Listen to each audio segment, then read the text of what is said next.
Assalamualaikum warahmatullahi wabarakatuh. Alhamdulillahirrabbilalamin. Allahumma sholli ala sayyidina Muhammad wa ala ali sayyidina Muhammad.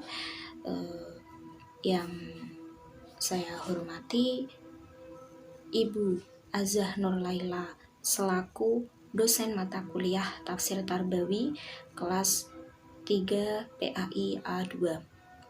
Pertama-tama marilah kita panjatkan puji syukur kehadirat Allah Subhanahu wa taala yang telah memberikan rahmat, inayah serta hidayahnya kepada kita semua sehingga saya sendiri bisa kembali lagi untuk menjelaskan tentang Quran surat Yunus ayat 40 sampai 41. Kemudian sholawat serta salam mari kita haturkan kepada junjungan kita Nabi Agung Muhammad SAW yang kita nantikan syafaatnya kelak di yaumil qiyamah nanti. Amin. Oke, dalam Quran surah Yunus ayat 40 sampai ayat 41 yang memiliki arti. Adapun di antara mereka ada yang beriman kepadanya Al-Quran dan juga ada yang tidak beriman kepadanya. Tuhanmu lebih mengetahui siapa yang berbuat kerusakan. Dan jika mereka mendustakanmu Muhammad, maka katakanlah kepada mereka, bagiku perbuatanku dan bagimu perbuatanmu. Maka kamu terlepas dari apa yang aku perbuat dan aku terlepas dari apa yang kamu perbuat. Oke, dalam surah Yunus ayat 40 sampai ayat 41 dijelaskan bahwa keberadaan dua golongan manusia di hadapan Allah Subhanahu wa taala. Yang pertama yaitu golongan orang yang beriman dengan Al-Qur'an.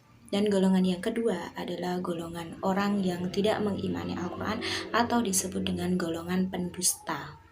Dalam kitab tafsir Al-Misbah dijelaskan bahwa kebanyakan dari mereka, orang-orang yang tidak mengimani Al-Quran itu adalah orang-orang yang tidak mempelajari Al-Quran secara sempurna.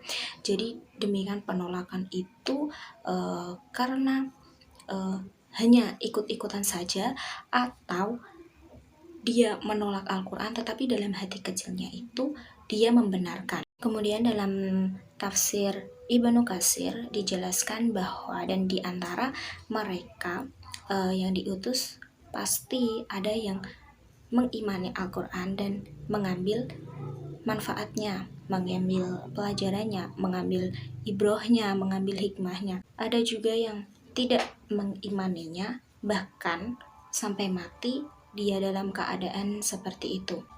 Kemudian jika orang musyrik melepaskanmu kembalinya ke Nabi Muhammad, maka terlepas dirilah dari mereka dan amal mereka.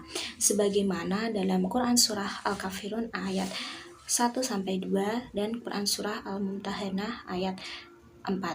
Jadi jika orang-orang musyrik berpegang teguh dia tidak mengimani Al-Quran, maka terlepaslah tanggung jawab Rasulullah. Jadi Rasulullah sudah tidak akan bertanggung jawab atas apa yang mereka lakukan. Oke, kesimpulannya yaitu dari dua ayat yang saya jelaskan tadi adalah nasib dua golongan.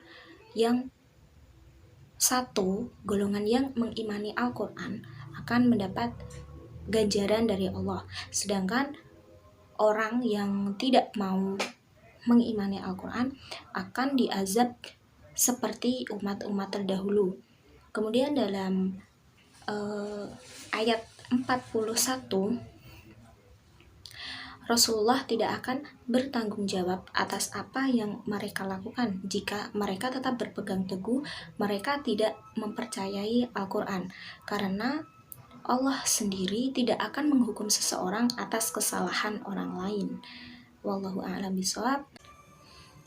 Demikian dari saya, kurang lebihnya mohon maaf. Wassalamualaikum warahmatullahi wabarakatuh.